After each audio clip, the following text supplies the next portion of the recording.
Pemeriksaan diagnostik merupakan pemeriksaan penunjang atau pemeriksaan tambahan untuk dianjurkan oleh dokter untuk membantu menegakkan diagnosis penyakit atau pengobatan. Diagnostik sendiri artinya adalah penentuan jenis penyakit yang berdasarkan gejala yang dirasakan pasien atau proses yang dilakukan seseorang dalam mengamati suatu hal yang mendasari terjadinya sesuatu. Pemeriksaan diagnostik seringkali dilakukan untuk membantu dokter untuk mendiagnosis suatu keluhan atau juga menentukan suatu penyakit. Sebelum memutuskan dilakukannya pemeriksaan penunjang, dokter terlebih dahulu akan memeriksa pemeriksaan fisik dan pemeriksaan medis. Pemeriksaan laboratorium adalah suatu tindakan atau pemeriksaan khusus dengan mengambil sampel atau bahan dari pasien, bisa berupa darah, urin, atau sputum. Tujuan pemeriksaan diagnostik adalah satu, mendeteksi penyakit. Yang kedua, memperbesar kepastian akan adanya penyakit atau tidaknya penyakit. Tiga, menentukan risiko. Keempat, screening atau uji adanya penyakit subklinis. Yang kelima, menentukan pelaksanaan klinis atau mengkaji klinis melalui penetapan keberadaan serta lokasi atau kelainan. Yang keenam, pengkajian prognosis suatu penyakit, penilaian perjalanan penyakit. Ketujuh, ke-8, penilaian derajat kesehatan. Ke-9, menemukan kemungkinan diagnosis yang dapat menyamarkan gejala klinis. Yang ke-10, membantu pemantauan pengobatan. Yang ke-11, memberi pedoman dan perencanaan dan intervensi yang tepat. Yang ke-12, memberi ketenangan baik pada pasien maupun secara klinis karena tidak didapati penyakit. Persiapan pemeriksaan diagnostik. Persiapan pemeriksaan diagnostik hasil suatu pemeriksaan laboratorium sangat penting dalam membantu diagnosa, membantu perjalanan penyakit, serta menentukan prognosa. Terdapat 3 faktor utama yang dapat mengakibatkan kesalahan hasil laboratorium, yaitu yang pertama, pra-instrumentasi. Pada tahap ini, sangat penting diperlukan kerjasama antar petugas, pasien, dan dokter. Hal ini karena tanpa kerjasama yang baik akan mengganggu hasil pemeriksaan. Laboratorium yang termasuk tahapan pra-instrumentasi yang pertama, pemahaman instruksi dan pengisian formulir. Pada tahap ini diperhatikan benar apa yang diperintahkan oleh dokter dan dipindahkan ke dalam formulir. Hal ini dapat 2. Persiapan penderita. Yang pertama, puasa. 2 jam setelah makan sebanyak kira-kira 800 kalori akan mengakibatkan peningkatan volume plasma. Sebaliknya, setelah berolahraga, volume plasma akan berkurang. Yang kedua, obat. Penggunaan obat dapat mempengaruhi hasil pemeriksaan hematologi, misal asam folat, Fe, vitamin B12. Pada pemberian kortikosteroid akan menurunkan jumlah eosinofil, sedangkan adrenalin akan meningkatkan jumlah leukosit dan trombosit. Yang ketiga, waktu pengambilan. Umumnya, bahan pemeriksaan laboratorium diambil pada pagi hari, terutama pada pasien rawat inap. Posisi pengambilan.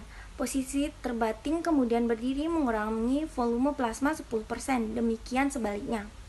Instrumentasi atau cara pengambilan sampel pada tahap ini diperhatikan ulang apa yang harus dikerjakan. Yang pertama, persiapan alat. Dalam hal ini harus mengikuti instruksi dokter supaya tidak ada kesalahan dalam mempersiapkan alat. Yang kedua, pengambilan darah. Yang ketiga, penampungan urin. Digunakan untuk menampung urin yang bermulut lebar, label, kering, bersih, tertutup, rapat, dapat steril atau tidak steril. Yang keempat, penampung khusus. Biasanya diperlukan saat pemeriksaan mikrobiologi atau pemeriksaan khusus yang lainnya. Perkenalkan, nama saya Putri Hernisa, absen 15. Yang ketiga, ada pasca instrumentasi atau penanganan awal sampel dan transportasi. Pada tahap ini perlu sangat diperhatikan karena sering terjadi sumber masalah. Lalu apa yang harus dilakukan? Ada 5. Yang pertama yaitu catat dalam buku ekspedisi dan cocokkan sampel dengan label dan formulir. Yang kedua, jangan lupa melakukan hemogenisasi kepada bahan yang mengandung antikoagulan. Yang ketiga, segera tutup penampang yang ada agar tidak tumpah. Yang keempat, segera bawa ke laboratorium karena tidak baik untuk penundaan. Dan yang kelima adalah perhatikan persyaratan bahan khusus tertentu, seperti contohnya daerah arteri yang digunakan untuk menganalisa gas darah itu kan harus dalam suhu 4-8 derajat Celcius dalam air es, bukannya batu es, supaya nanti tidak terjadi hemolisis.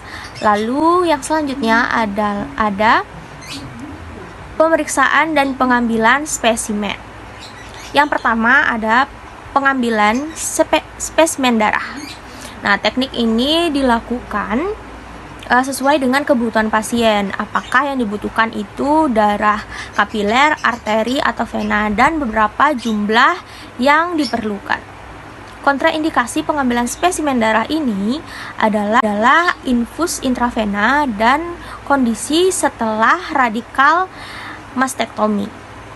Lalu ada analisa darah vena, yaitu tujuannya adalah untuk menganalisis kandungan komponen sel darah. Contohnya ada sel darah merah, sel darah putih, angka leukosit, dan angka trombosit. Darah vena bisa digunakan untuk menganalisa gas darah jika arteri tidak diperoleh, namun hanya bisa menganalisa pH, PaCO2, dan basa ekses. Lalu selanjutnya ada bahan dan alat yang diperlukan untuk pengambilan spesimen darah. Yang pertama itu ada antiseptik atau alkohol, yang kedua ada tourniquet, yang ketiga ada kasa steril, yang keempat ada heparin dengan perbandingan 1:1000, lalu ada switch sesuai dengan ukuran yang dibutuhkan, lalu ada wadah spesimen, ada label spesimen, ada sarung tangan pengalas, ada bengkok, dan ada plester dan gunting. Lalu yang selanjutnya ada pap smear. Pap smear ini dapat dilakukan pada berbagai sekret tubuh. Contohnya itu termasuk sekret gaster, sekret prostat, sputum, dan urin. Nah, umumnya pap smear ini dilakukan untuk mendeteksi adanya kanker serviks. Dilakukan dengan cara mengambil sel-sel dari serviks. Nah, pada berbagai sekret tubuh. Contohnya itu termasuk sekret gaster, sekret prostat, sputum, dan urin. Nah, umumnya pap smear ini dilakukan untuk mendeteksi adanya kanker serviks. Dilakukan dengan cara mengambil sel-sel dari serviks.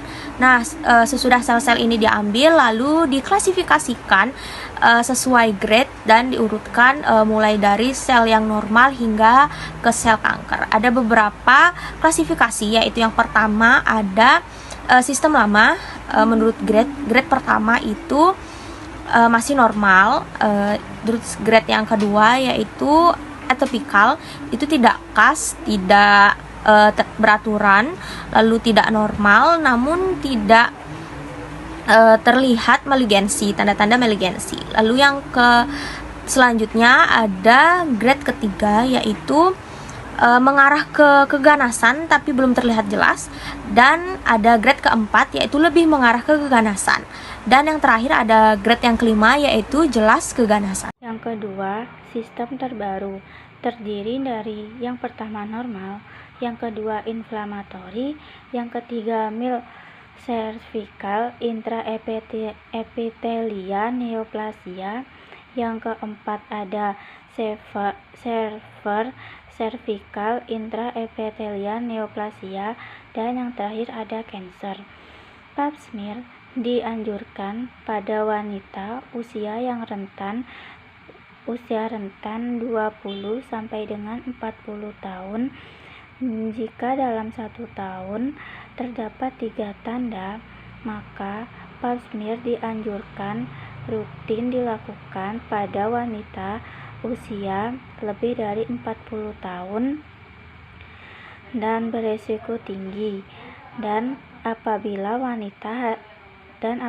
hasil tes pap smear positif. Selanjutnya ada nilai abnormal dalam pap smear mempunyai arti yang pertama cas serviks, yang kedua infeksi jamur, yang ketiga proses inflamasi, yang keempat infeksi parasitik, dan yang terakhir ada penyakit kelamin. Selanjutnya, ada faktor-faktor yang mempengaruhi hasil dari pemeriksaan pap smear. Yang pertama, hasil bisa rusak bila spesimen dibiarkan kering. Yang kedua, ada jelly yang dimasukkan ke dalam spekulum, semprotan air, mandi, dan ada pola menstruasi dan infeksi. Selanjutnya, ada beberapa obat-obatan yang mengganggu hasil pemeriksaan pap smear, yaitu antara lain digitalis dan tetrasikilin. Berikutnya, ada kontraindikasi. Yang pertama, saat menstruasi. Yang pertama, kita melakukan pengkajian yang terdiri dari yang pertama, jelaskan tujuan tes dan perlunya pemeriksaan vagina, dan pastikan mengurangi ketidaknyamanan selama pemasangan spekulum. Yang kedua, ada tidak perlu berpuasa sebelum melakukan pemeriksaan. Yang ketiga, anjurkan untuk tidak mandi selama 24 jam sebelum melakukan pemeriksaan. Yang keempat, anjurkan pasien untuk melakukan BAB sebelum melakukan pemeriksaan.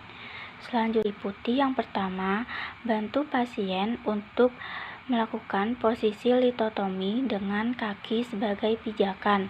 Yang kedua, spekulum dilubrasikan dengan cairan salin atau dengan air hangat lalu dimasukkan ke dalam vagina. Yang ketiga, sekret diambil dari serviks atau dari saluran endoservikal. Yang keempat, slide dibuat dari hasil pemeriksaan serviks. Dan yang kelima, pergunakan sarung tangan saat melakukan prosedur.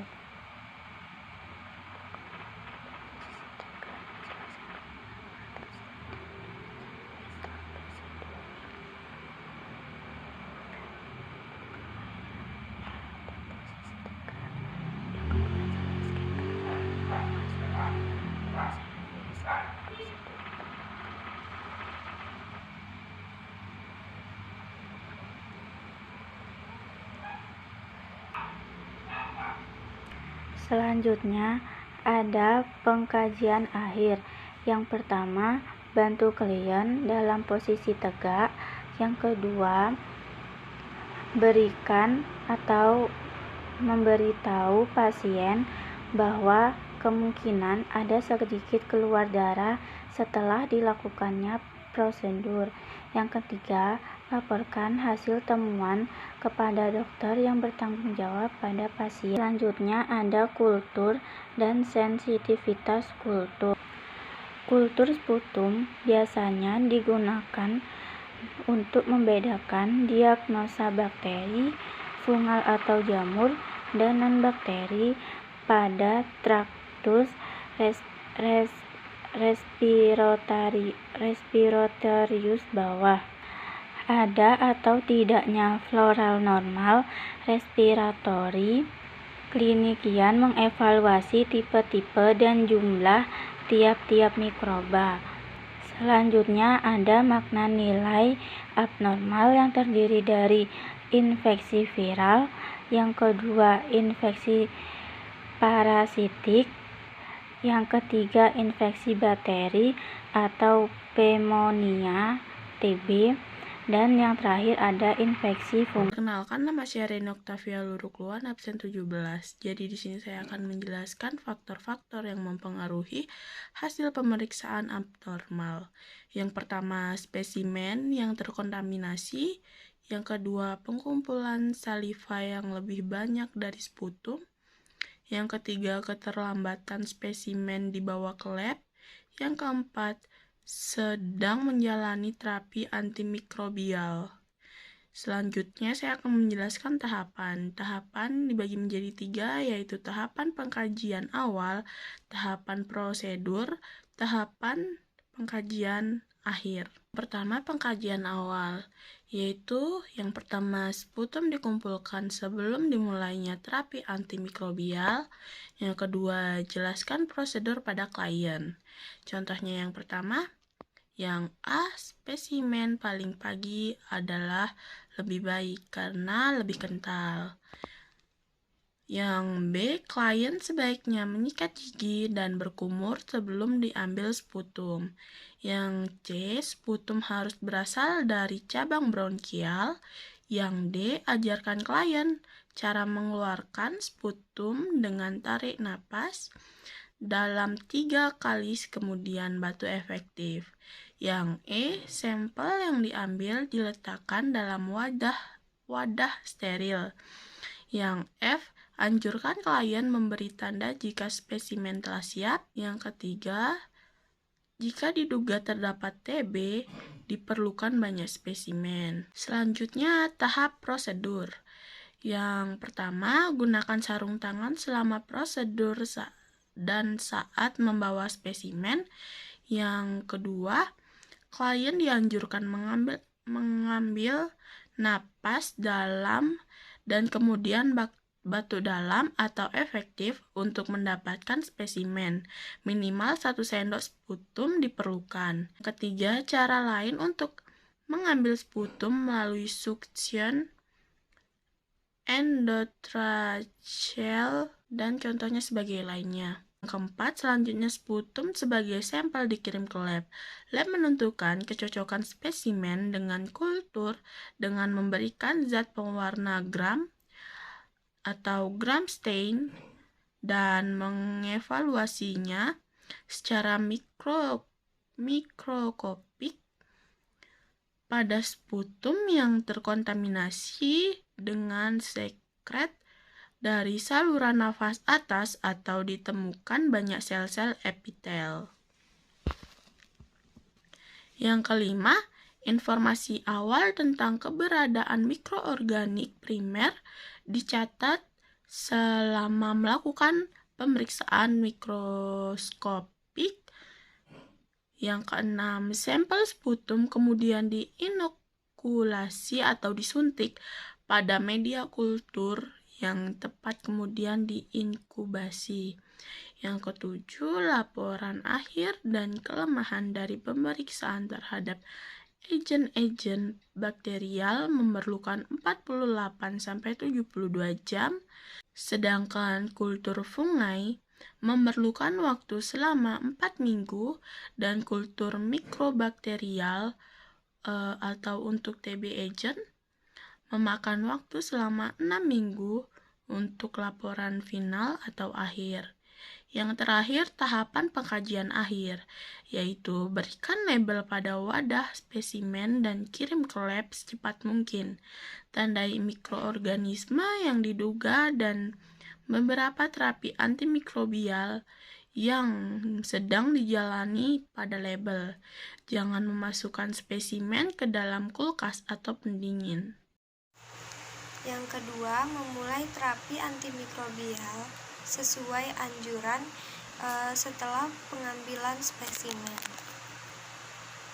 Yang ketiga, laporan hasil kultur dan sensitivitasnya pada dokter yang menangani sebagai dasar pemberian obat.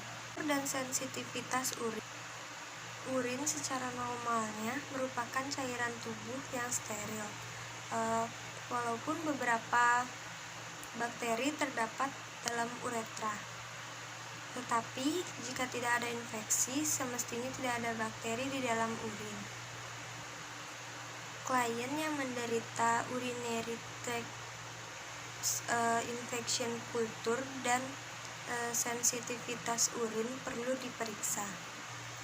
Faktor-faktor yang mempengaruhi kesalahan pemeriksaan yaitu pengumpulan sampel yang tidak tepat, teknik pengumpulan sampel yang tidak tepat, dan penggunaan obat-obatan yang menurunkan jumlah bakteri. Pengkajian awal, yang pertama, jelaskan tujuan pemeriksaan dan pengambilan sampel, dan yang kedua, sebelum pemeriksaan tidak perlu puasa. Selanjutnya prosedur. Yang pertama, dalam pemeriksaan ini diperlukan setidaknya 5 mili urin. Yang kedua, gunakan teknik pengambilan urin midstream untuk mengurangi kontaminasi spesimen. Yang ketiga, dengan cara lain yaitu kateterisasi stoma. Dan yang terakhir, gunakan sarung tangan selama prosedur. Pengkajian akhir, berikan label pada spesimen dan segera bawa ke lab atau letakkan pada es. Yang kedua, laporkan hasil pemeriksaan kultur dan sensitivitas urin pada dokter yang menangani untuk dasar pemberian terapi. Urobilinogen fekal dengan nilai normal 30-200 mg atau 100 gram feses 50-300 mg per 24 jam. Makna nilai abnormal meningkat. Anemia, hemolitik jaundice, hemolitik menurun. Anemia, hemolitik jaundice, hemolitik menurun. Faktor-faktor yang mempengaruhi kesalahan pemeriksaan yaitu penggunaan obat-obatan yang meningkatkan level urobilinogen fekal seperti salisat dan sulfonamida, dan obat-obatan yang menurunkan level urobilinogen fekal seperti antibiotik spektrum luas. Pengkajian awal, jelaskan tujuan tes dan perlunya pengambilan feses. Yang kedua, klien tidak diperlukan puasa sebelumnya. Yang ketiga, anjurkan klien untuk mencegah sampel terkontaminasi toilet paper dan urin. Prosedur yang pertama, kumpulkan spesimen, letakkan di tempat yang kering, bersih, dan wadah yang bebas dari urin. Yang kedua, gunakan sarung tangan selama prosedur. Pengkajian akhir, yang pertama, bungkus spesimen, beri label pada wadah dan segera bawa ke lab. Dan yang terakhir, laporkan hasil pemeriksaannya. Sekian, terima kasih.